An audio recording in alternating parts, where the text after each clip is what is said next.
Kickstart your day with Eagle Espresso from Combat Coffee Bean. Inspired by power and precision of the mighty Eagle, this espresso blend delivers a bold, smooth shot of energy that helps you conquer any mission. Whether you're facing early morning or late night ops, Eagle Espresso keeps you sharp, focused, and ready to soar. Combat Coffee Bean, a coffee with a mission. Order your Eagle Espresso now at combatcoffeebean.com and unleash your inner ace. That's combatcoffeebean.com.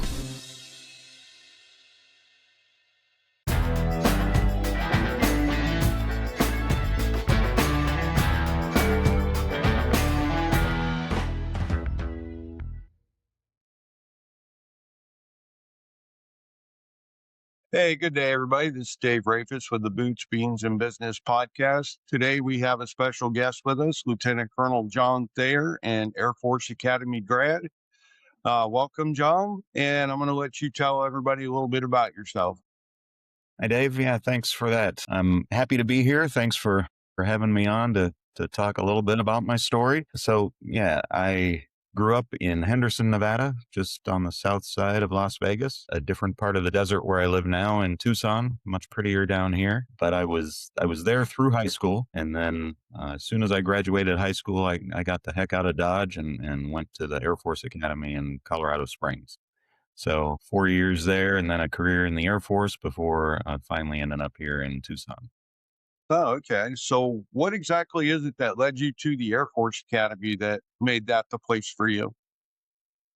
That's a good question. I would say that one of my very earliest memories when I was just over 2 years old, sitting in my grandpa's living room watching the moon landing, 1969. So I can remember the whole family gathered around watching that, and that was just an amazing thing to see, right? But then, of course, in Las Vegas was Nellis Air Force Base. So every day we would see planes taking off and landing from Nellis. My dad was previous Air Force. So we would go out to the base a lot for, the commissary and whatnot. And we would always see the fighters taking off. And I think about when I was 5 years old was when the F-15 first got to Nellis. And that is when I fell in love with that plane. And from that time on, that's what I wanted to do, was fly fighters. Yeah. And when it came to being in high school and starting to apply for colleges, figuring out what you wanted to do, the Air Force Academy was the obvious choice. That was the place where if you went there, and at that time, if you were physically qualified to fly, then you were going to start in pilot training. Whether you succeeded or not was a different story, but that was the surest way to get to pilot training. Okay. So then while you were in the academy, what was the part of the academy that really put you to the test? You could say all of it. I remember talking to somebody else, and we agreed that we wanted to quit every day, just didn't have the time to get around to doing it. So it coming from high school, going straight into basic training was a bit of a shock, you could say. I reported on July 1985, so had one heck of a party on July 4th. And then my best friend drove me to the airport.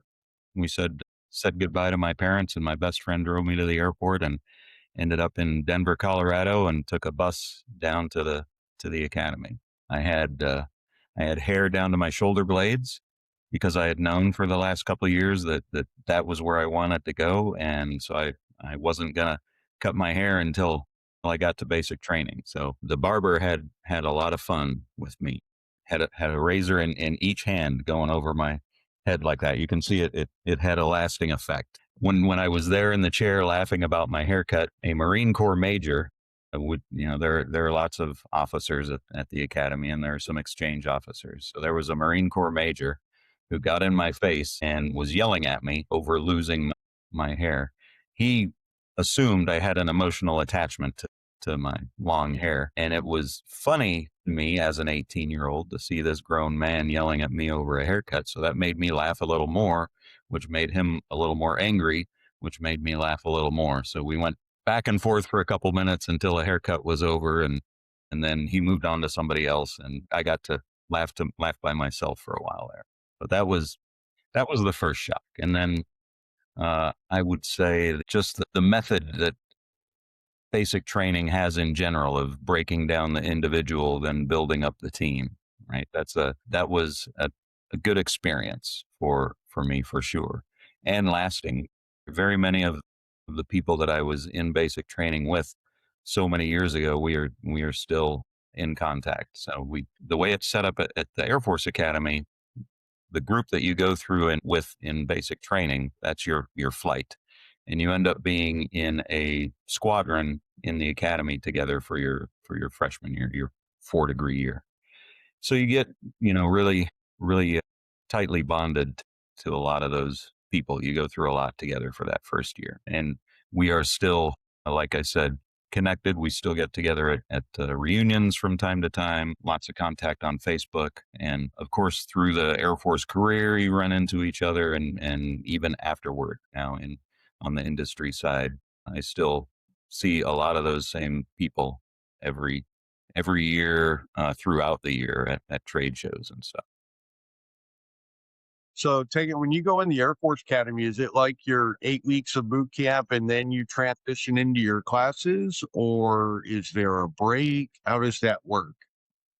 So it is about 8 weeks of basic training, 6 to 8 weeks, something like that. The Air Force splits it into what we call first beast and second beast. So beast is BCT, basic cadet training. And the first section of it, you're living in the dorms in the academic area where the cadets normally live throughout the year.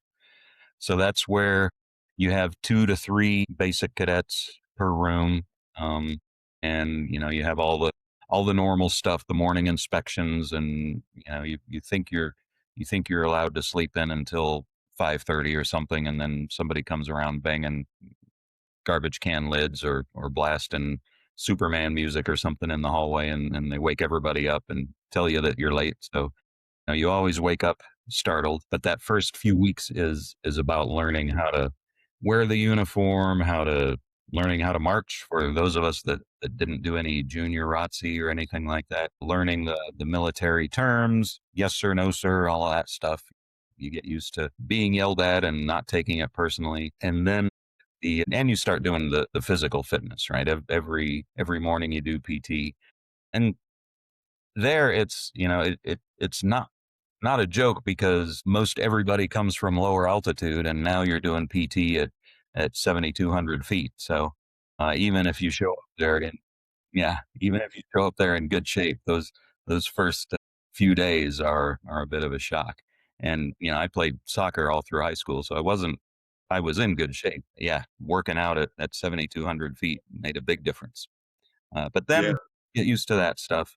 And second beast is we go out to a place called Jack's Valley. So it's just one ridge line over from the academic area. You march out there in a big formation. You change from the blue uniform to the BDUs, and you go out there and build tents. And so for the next few weeks, you're living in the tents out in the dust and doing different activities. So that's where you do the weapon training, your initial training on the handgun and the long gun.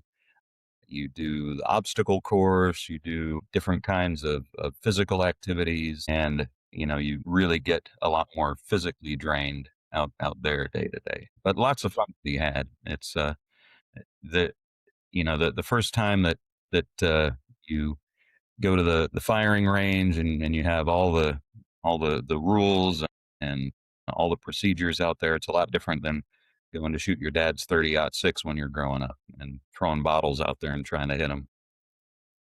Yeah. So, Taylor, when you go to the academy, is it like 4 years of boot camp, or is it more like a college setting once you get out of your boot camp phase? It is. It's not exactly college, but it's not 4 years of boot camp. Typically, the academic year revolves around your coursework and then whatever extracurricular activities you're going to do. So some folks are college athletes, Division I college athletes. They play football, baseball, volleyball, wrestling, boxing, all the sports. Or you can do other activities. If you're not in an intercollegiate sport, then you do intramural sports in 3 seasons, in the fall and the winter and the spring season through the academic Uh, the courses are typically done on an alternating 2-day schedule. So you have an M day and a T day. You do certain courses on the M day, and then you do your other courses on the T day, and those just alternate from day to day. So like on Monday and Thursday, you go to class, and the rest of the time they just torture you.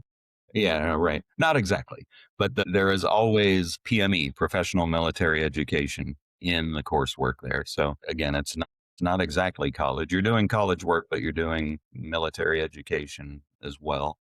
Um, Hmm. have inspections from time to time. I don't know how frequently they do it now, but what we call a SAMI, a Saturday morning inspection. That's Yeah. when on Saturday morning, everybody's dorm room has to be perfect. No water in the sink, no trash in the trash bin. The corners on your bed are square, and you're in perfect uniform and all of that. You stand in your room at the parade rest until the inspector comes in, and then they come in and they check you out, they check your room out, they write up any discrepancies. When you're a freshman, you get yelled at a little bit during that time as well. I remember one morning, my first year, we were there waiting for the inspector to come by, and I could see out my door across the hall to my buddy's room over there, and he was going like this, and it took me a while to figure out that he hadn't had a chance to shave because he overslept or something. So he hadn't shaved yet, so he needed to shave, and he was asking me for a razor. And so you listen close. Doesn't sound like there's anybody coming down the hall. We had tile floors at that point, so you could hear people clicking down the hall. So nobody's coming. So I tiptoed over to my sink and got underneath and got my razor and just threw it across the hallway at him. So thankfully, it was center of mass shot. So he caught the razor, and then for the next few minutes, he was just there dry shaving, in his uniform, just hoping that nobody would come by until he was done. So that was, So this is an Air Force hand and arm signal that you need to share. Got yeah, it. right. So yeah, the Air Force has a little bit different hand and arm signals than the Marine Corps does, I'm Mhm. gathering. But so when you went to the Air Force Academy, what was your major when you originally got there? So typically after your first year is when you declare a major before you start academics in your second year. I was all over the place. In high school, I liked everything.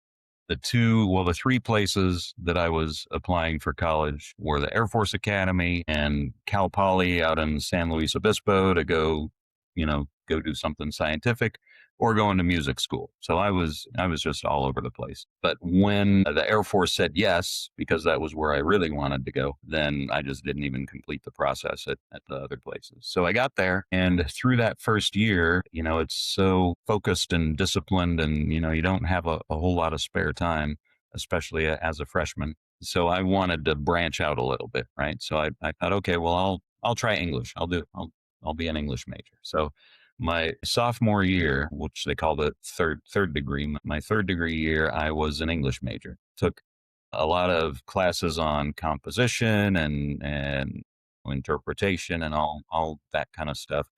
Did a journalism class where we had a news show that we would produce weekly, which was kind of fun. Um, but toward the end of that year, we read a book called Zen and the Art of Motorcycle Maintenance, and the whole English department was worshiping this book, and everybody was just enamored with the book and the author and all the things in there. And I read the book, and I couldn't stand this book. As a 19-year-old, I couldn't stand the book. I read it again about 10 years ago and really liked it. But as a 19-year-old, maybe the book was too much like me at the time, and I just didn't like that. But I got really I got really turned off by that and decided, you know what, I don't think I want to be an English major anymore. So I decided I would switch to physics. Um, That's and a very logical change. I mean, they are it's so It's your thing. Do what you wanna do. closely together. right. Again, it's not college. So if you do that at college, big deal. Nobody cares. So you're going to be there an extra year. They'll take another year's worth of tuition. No big deal at all. But this is not college. This is the Air Force, right? So when I wanted to do that, I had to first go explain to the Air Force major over my squadron. So that was Major Hutt. He's another guy that we are all still in touch with, the folks from my graduating class there. So Scott Hutt, first I had to go explain to him why I was making this change, and he had to sign off on it. And then I had to go to Dean of Students for the academy and explain to him why I had wasted a year of the Air Force's time as an English major if I'm just going to go do physics. And by the way, here is going to be your course load for the next 2 years, because we're not waiving anything from that Yeah. year that you missed of being a physics major. You're just going to have to take all those classes and the last 2 years of classes all together in the next 2 years. So I had a pretty heavy load. My last semester, which is normally the semester you know ease back and take a victory lap and go downtown a lot more. Report for the other Yeah. cadets. Right. My last semester was still full, so I was still making up time. But I chose physics, which I'm glad I did, because that was for me a lot more interesting. We got to do some really cool experiments. I don't know if you remember, in the 80s there was the Strategic Defense Initiative, which was named Star Wars, right? And that was a President Reagan push there. So I got to work in the laser lab my whole senior year, which was part of an SDI funded research into nonlinear optics using some really high powered lasers, which was super cool. As a young guy, you're there with your goggles on, geeking out. You got mirrors everywhere, and you got little pieces of felt taped around the lab because the reflections from the laser are going to burn holes in the wall if you don't do that. And it was really, really fun. It's some fun stuff. Absolutely. Yeah. Also throughout, so back to talking about how the year goes. In the summertime, between the academic years, you have basically 3 sessions. And one of those sessions, you get to take leave. So that's 3 weeks of leave that you get off in the summertime. But the other 2 sessions, you're doing something. You're either, like my first year, my first summer there, I got to do the glider program. So you do 3 weeks of learning how to fly gliders, which was incredible. And then your first summer, you also do the SEER training for 3 weeks. So that's, the survival, evasion, resistance, and escape. See, that one doesn't seem like as much fun as it sounds.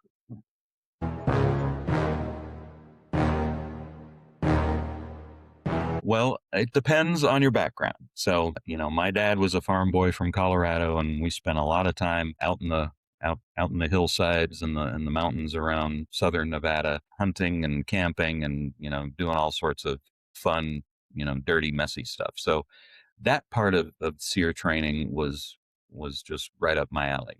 We had a blast when we were doing the week of evasion. They do the training there in the hills, right out back of the academy. So it's a pretty awesome terrain. You're learning how to read a map and orient, and you're in a small group of people, and you have to get from one waypoint to another over this week. And you try to find the partisan camp to where maybe you can get some really crappy stew that they cook you, or you're living off of your I guess it's MREs now. You're living off of, or whatever you can do. We got to trap animals. We couldn't eat the animals if we trapped any, though, because you never know about rabies and stuff out there in that part of the world. But if we trapped an animal, which we did, you could trade it for a rabbit, and then so the instructors would let you trade your hunt for a rabbit, and then you could make rabbit stew or something. But it was a live rabbit. What was the most bizarre animal people caught? Really, it was either squirrels, or I heard one group caught a raccoon. I never saw the raccoon, but I heard one group caught a raccoon, which was pretty large. Little trash pandas. Yep. So, okay. Yeah. So how do you feel that the academy has shaped your life after getting out of the military? One of the missions of the academy, probably the main mission of the academy, was to train career officers, right? So that get the mindset embedded in you of having a career of service, and thinking about why you're there and what you have to offer the country and the people around you. So, excuse me, I would say that the mindset, the attitude of service, of wanting to be part of the national defense, wanting to be useful for in the big picture, my fellow man, the country and all of that, but also in the smaller picture, my team, the people that I'm with. And that is really what has lasted through my career, through flying fighters, being in squadrons, and even on the staff. You're always in a team of people. Um, and since retiring in industry, I still have the same mentality. I'm part of a team, and no matter what, I want to help my teammates out, whether it's at work, uh, or after hours, with any family issues, or somebody needs help moving, somebody sprung a leak in their water main, and oh my God, you got to go help them dig out whatever. Yeah. It's just it's pitching in and helping each other out, and that makes everybody's life better. So for the Air Force, it's kind of like the Marine Corps where they teach service above self, where you give of yourself and you help make your surroundings better. Absolutely. Yep. The Air Force has their vernacular for it. They call it being a good wingman, right? So we would have wingman days where the whole point is pay attention to the people around you and make sure Yeah. they're doing okay. Yeah. And if you need help, make sure you're asking for help. And that really rings out in the fighter pilot world, because we have to fight uh, as a team. We have to fight as an element of two, or a flight of four, or whatever size of formation you're in. You have to work together, and your wingman 5 miles away doesn't necessarily know if you're having an issue with the target you're trying to prosecute, or whatever. So you have to speak up, and you have to communicate so that you can work together and succeed. Yeah. So now does the command, this is something that I learned while I was in the Marine Corps. And it took me a long time to learn this because I was like really hard headed. Um, when you get into a leadership position, do you take on the understanding that when you're the leader, you don't have to be the biggest, the baddest, and the fastest? You just have to rely on your team to be able to get the job done. Do they teach that in the Air Force? They do, and the best leaders really take that to heart. So you don't always have to be the smartest one in the room. You just have to be Yeah. able to figure out who is, right. You don't always have to be the fastest or the strongest. You need to be able to figure out where everybody's strengths are, and make the team gel in a way that makes everybody as good as they can be. Yeah. See, and that was something that I learned when I made NCO when I was in the Marine Corps was play to people's strengths. You may have somebody that is better than you at doing a certain part of the job, and you have to tuck your ego to let them do that job. Because as a leader in the military, as I'm sure they ingrained in you in the Air Force Academy, is your job is to train the person coming up behind you and to make sure that they have those tools so that they can advance also. It's like when I was an instructor, I used to tell everybody the greatest gift you can ever give me is to become better than me. And if you're going to be a leader in the military, and it sounds like the Air Force Academy really ingrains that in you, is that is still the same philosophy today as it was back then, is if I can teach my subordinates and bring them up to my level or to surpass me, then I've done my job as a leader. Now, you being in the civilian world now, you run teams, and I'm sure you still follow that philosophy. Have you seen people that you've been mentoring and educating and leading be able to improve to a level that they are capable of? Or do civilians in the civilian world just want to be like I'm good where I'm at. So I believe there has to be room for all folks like that, especially on the civilian side. When I transitioned from the Air Force to industry, that was part of the biggest change. Honestly, the hardest part was remembering to fill out a time card, but that's neither here nor there. But the leading the people is a little bit different, and I think Air Force fighter pilots for the most part have a fairly sheltered life when it comes to leading people because for the most part the people you're leading are almost exactly like yourself. You're leading a bunch of people who are highly motivated, and you point them in a direction and they're going to say yes sir, and they're going to go and they're going to get it done, and they're going to make sure that they do it the best they can for the most part. But then when you get into the civilian world, into industry, I mean, you have all of society represented. My biggest team so far has been about 40 people. And that was all the way from brand new college grads up to engineers my same age, and lots of different backgrounds, lots of different motivations. And especially on the civilian side, there needs to be room for people who want to advance and they want to get responsibility and they want to be leaders, or people that find that place where they're really good at and they're happy doing that, and they do great work for the company that you're at, and you really don't have a need to, if they're happy and they're going to be there a long time, you don't necessarily need to promote them if they don't want to do something different, right? So I think, again, it's about finding people's strengths and making sure you're taking care of them, that your team as a whole is doing the best that it can do. Best that they can do. Yeah. So what kind of traits is it that you look for people in your team to be able to lift them up? When I have been hiring or building a team, for me, it's all about finding a good fit.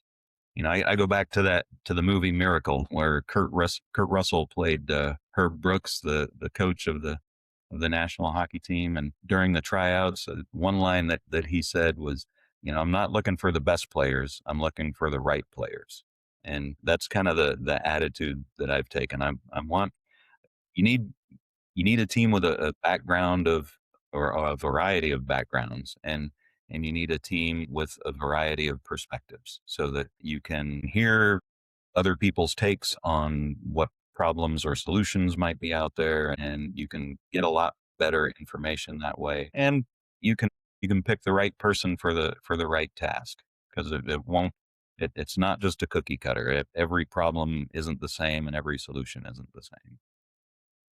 And that's something like when I have my teams, what I tell them is I am open to all suggestions and I am there to back you up. If your suggestion is the best, then that's the one we go with. But once a decision is made, then I expect the team to follow that decision that's made. Having a team full of yes men are never a good situation, because then you don't really grow a team the way you need to advance and lift everybody up. Yeah. Being in the Marine Corps, and like you with the Son of the Navy, they know that a rising tide lifts all boats. So if you can get everybody to be able to give their honest opinion and not just telling you what they think you want to hear, and then that gives you the best information to make the best decision to lift your team up.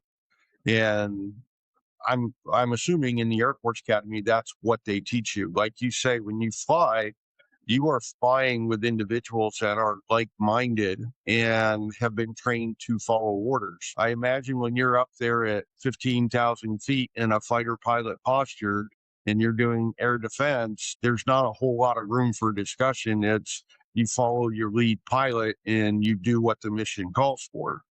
When you get back, you all do a debrief, correct? Yes, absolutely. Yeah. And then that's where you guys can pick apart things and figure out what worked and what didn't work. I was at a debrief last night with the Splash 3 organization. He's a fighter pilot also, Rico. No. And we did a debrief on the golf tournament and how to make it better. How does that work in the debriefs with the Air Force after a mission? Do you do it after every mission, or do you do it once a week, once a month? How does the debriefing work?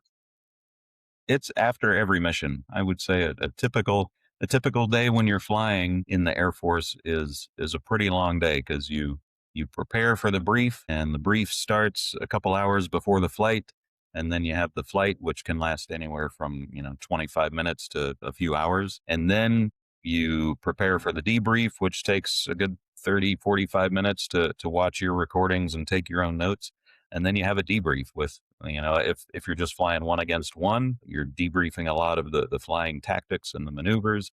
If you're 4 against 4 or 4 against 8 or whatever, you're briefing not just the flying and the tactics, but even more so the communications and what everybody saw, when they saw it, what they think they saw versus what reality was, what the radio call was. Okay, did you say what you mean to say? Did we hear what we think you said? So you get into in depth about all of that. And could you have said this better? Did you use 10 syllables when you could have used 5? So the debrief can be several hours long. So one flying day for one mission is can be a very long day, and that's every time you fly. One of the main points of the debrief in the Air Force is that there's no rank in the debriefing room, right? So you have a flight lead, and that flight lead might not be the highest ranking officer in the formation, but that flight lead is the lead for the brief, for the flight, and the lead for the debrief. And it's up to that flight lead to get to the learning points, to figure out what went right and wrong with everybody else's input, and to offer corrections, or what have you. So early on, when I was a first lieutenant, my very first flying assignment at Holloman Air Force Base, we had the Air Division at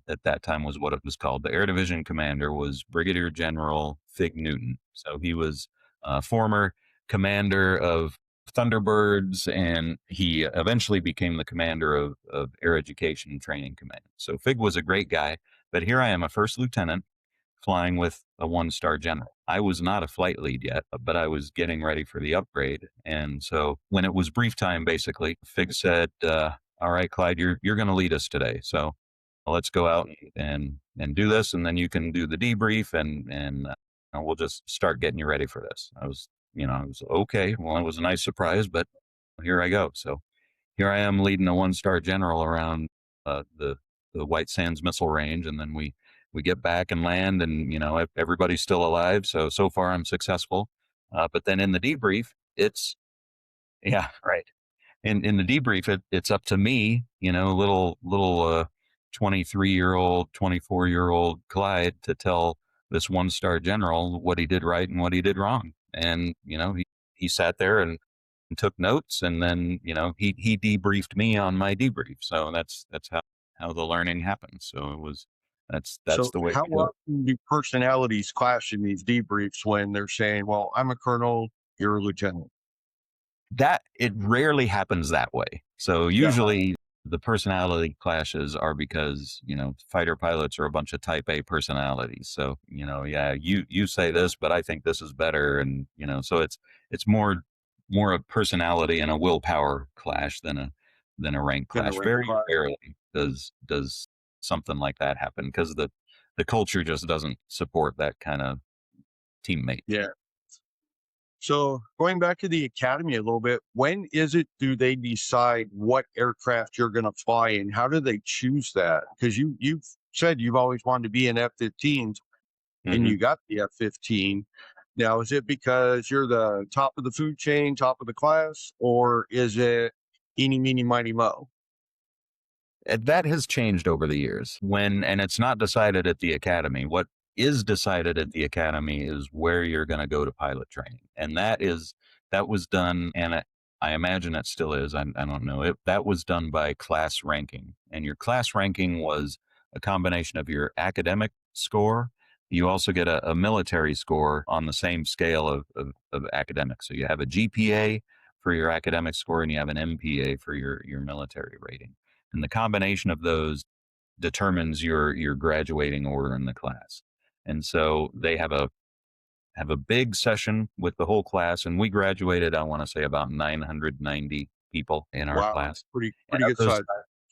and of those 990, I think about 700 of us were physically qualified to go to pilot training. So about 700 soon to be graduates gather in the big room there, and you go in order 1 through 700, and you get to pick which base you're going to pilot training. So, clearly if you're, down in 500 through 700, you're not going to have much of a choice. And uh, in my day, Williams Air Force Base was still open in Phoenix. So that was, like numbers 1 through 125 typically always chose Williams because it was right there in Phoenix. You got ASU, it's a great place to be.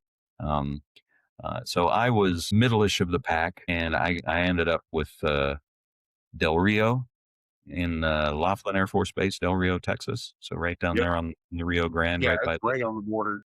yeah, which is a great place to learn how to fly because there's no distractions down there, right? It's not a college town. It's a small town. You got Ciudad It's a Acuña, you cross the river. You go to Ma Crosby's on the weekends for some margaritas. That's about it. You got Lake Amistad with the MWR facility, so you can go water skiing. But great place to learn how to fly. So you go through the first 6 months, which is the basic instruction, and the second 6 months, which is the advanced instruction. So now it's the first is in the AT-6 Texan, and then the second half is also branched out into paths. So you can take the fighter bomber path and do E-38s.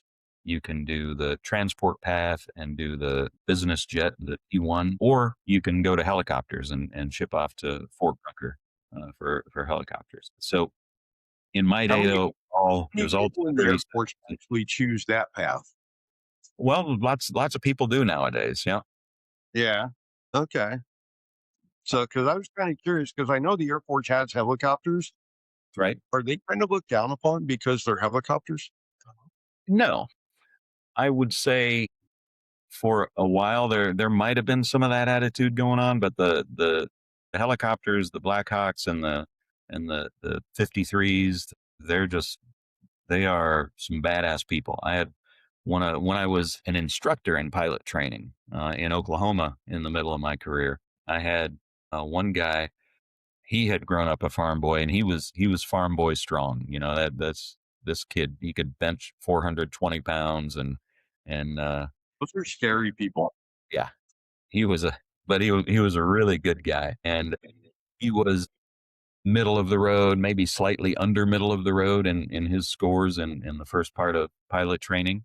But Hmm. he ended up going to Fort Rucker, and he flew rescue helicopters. So he was in the command down there at Hurlburt Field, and he was in Kosovo when that whole thing was going off in the latish 90s, and he was part of well, he was the guy that went in and got the F-117 pilot out that Oh, had been okay. has an incredible story to tell about that. But yeah, those guys are not looked down on in today's Air Force. Okay. So when you chose your fighter bomber path, did you know you were going to get the F-15s, or is that a separate Not a path and you got to prove yourself all over again?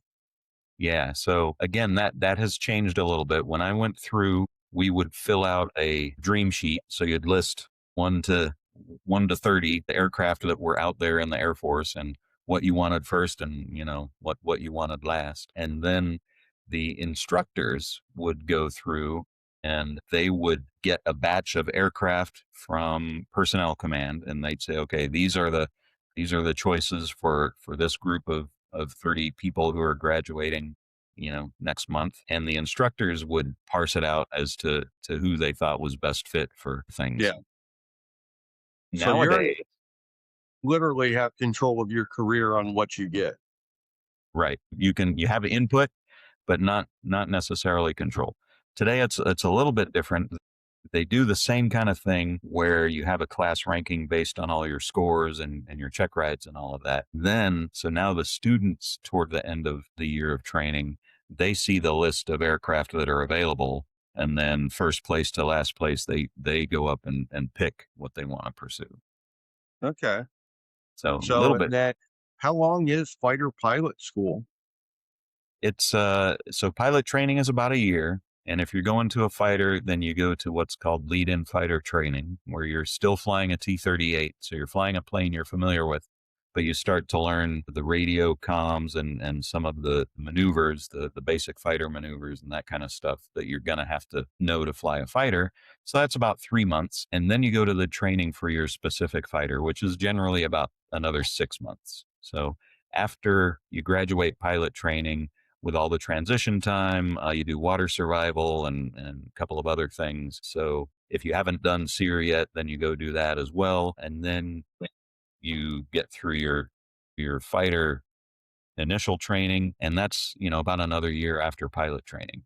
And then you get to your operational unit, and you have to do another 3 months worth of training on that unit's specific combat mission. So then you go through that, you learn all the operational plans that you're committed to, and your deployment plans and all of that stuff. And then you have a final check ride at the end of that 3 months where you become what's called mission qualified. So then you get mission qualified, then you're finally considered a full up member of the squadron. So it's from the time you enter pilot training until you're a full up contributing round in a squadron is a good 2.5 years. So being a fighter pilot, they pretty much bet you're going to be there as a career person because of how long it takes to train. It is an investment of time and a lot of dollars. If you think about how much it costs to operate aircraft per hour, it's a few $1 million of investment by the time you're ready to start contributing. It's your thing. Do what you wanna do. So if you had not gotten the F-15, what would you have gotten? My second choice was the A-10. So because that just seemed like an awesome thing to do, an awesome mission. Yeah. Third choice after that would have been an F-16. After that, What do F-111. F-15 pilots call F-16 pilots? We don't need to get into calling names or anything like that, because I know I'll get a lot of feedback from. I'm just saying, because like the term lawn dart just keeps coming to mind, but no, it's like when we were at the golf tournament here in December, I had so much fun because there were F-15 pilots, there were Warthog pilots, there were Falcon pilots. They were, and they all just, it's fun to listen to them talk because like the branches of service, we have fun picking on each other. Pilots are way worse. They just nitpick each other. And it's not in a mean way. You can tell it's all done in a fun, loving, spirited way because even though you fly different planes, you all have a similar mission. Like the F-15 is an air superiority, right? Yep. The A-10 is a ground attack. And the F-16, those are the guys that go get your coffee, right? No, just kidding. No, they're a really great group of guys, and I'm very thankful that we have all of our pilots because the thing that I've noticed in the Air Force is they send their officers to fight and the enlisted stay at the bases and help maintain and take care of things and then go out and get guys like me when we get in trouble and they rescue us and pull us out. Very thankful for the Air Force. And like in the Marine Corps, it's just the opposite. It's like, oh, there you go. You're a private, you're a corporal, go. Just go take that hill. So each branch of service has its very own specific task when it comes to military service. And I greatly appreciate your service being in the Air Force with your background and knowledge and being able to fly fighter aircraft. These are things that I could never. I used to think I wanted to fly helicopters till I flew in a helicopter with a crazy ass pilot. Then I went very fast. That was not for me. When we were getting ready for Desert Storm, I sat in the door gunner's position with a little 2-inch strap, I think is what it was that was holding me in. And he took off backwards and then went nose down and flew out over the Pacific. And then we were simulating incoming. So 1 minute I'm looking at the fish, the next minute I'm looking at the sky, the next minute I'm feeding the fish because I was so sick. It was horrible. So with the amount of G's that you guys take and the damage that you do to your body flying these fighter craft, how does your body recover from those G's? Yeah, there's a pretty wide range of dudes my age now who are who are in various stages of decrepitness, right? From all of that activity. The G's are no joke. There are times where, especially if you're in the tight maneuvering kind of fight, one against one or one against two, where you are, the bad guy's right back there. So I'm like this and pulling, up to 9 G's while you're doing that. And you get to where you're moving your head and you can actually hear your neck as you're turning your head. You get what we call Geezels, like where the blood will pool on the bottom of your arms or the back of your legs after a particularly aggressive flight. You can get lots of red blotches popping up just from the burst capillaries from Yeah. pulling G's. So it's a big workout when you're doing that kind of flying. And I don't think most people know the amount of torture pilots put their body through. I think That's worth it. everybody thinks that Air Force is just 5-star hotels and catered rooms. Well, it's that. Well, yeah, but I mean, with hearing about the stuff that you go through, I kind of understand now why they get a little extra in that aspect. In Marines, like my daughter joined the Vermont Air National Guard and she got deployed and she was complaining the air conditioning in her room wasn't that good and that she had a lumpy mattress. And I was like, Right. wait a minute.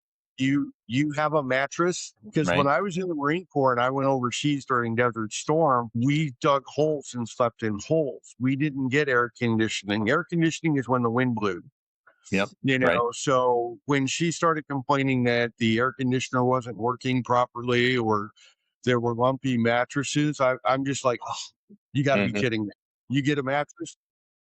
So, but no, again, like I said, I wanted to thank you for your service. I think your career has been extremely interesting from everything you've told me. I learned a lot about the Air Force Academy today, and I wanted to thank you for your time. Well, thanks. I could go on for hours, but I really appreciate yeah, I appreciate the platform. I really appreciate the mission that you have and particularly helping vets out. I have been convicted of late that we collectively, the men and women our age with careers behind us, we can and should do more for the generation that's serving right now to help Yes. them through that and to help them be ready for what comes after that. Yes, yes, and I encourage everybody to get involved in some way to help out our veterans. And if all you can do is sit and listen and ask how their day is, that's a lot because a lot of these guys just need somebody that can listen to them and understand where they've been. So, with that being said, I wanted to thank you again for your time. Thanks. Thanks.